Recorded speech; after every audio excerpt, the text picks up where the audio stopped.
Liberté, égalité, femmes de toutes conditions, unissez-vous pour conquérir votre égalité. Les militantes féministes américaines sont très satisfaites de leur journée de revendication, pourtant parfois mouvementée, organisée à l'occasion du 50e anniversaire du droit de vote pour les femmes aux États-Unis. Au cours de cette grande journée de revendication, les militantes féministes avaient organisé toute une série de démonstrations sur le thème général de la dénonciation du régime colonialiste et raciste imposé par le chauvinisme mâle, disent-elles, aux femmes américaines.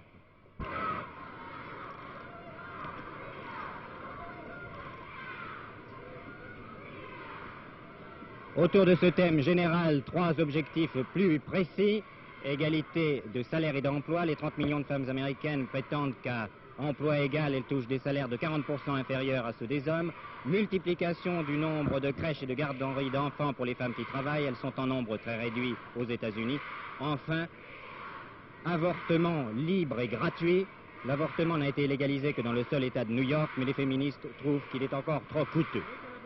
Au cours de cette grande journée de revendication, les féministes avaient organisé une grève qui n'a été que peu suivie et toute une série de petites actions destinées à manifester leur dénonciation de l'oppression masculine.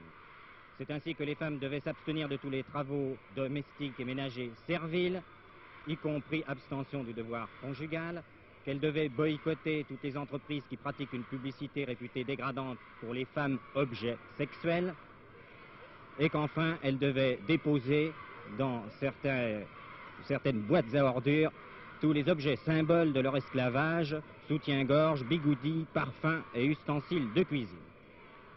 Quand je travaillais pour le gouvernement fédéral à Washington, j'étais bureaucrate comme les autres. Les hommes me regardaient toujours comme un objet sexuel.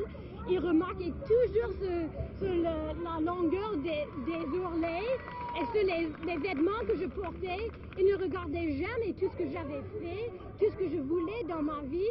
Et j'ai quitté le gouvernement parce que je ne pouvais pas trouver là l'avancement que je méritais.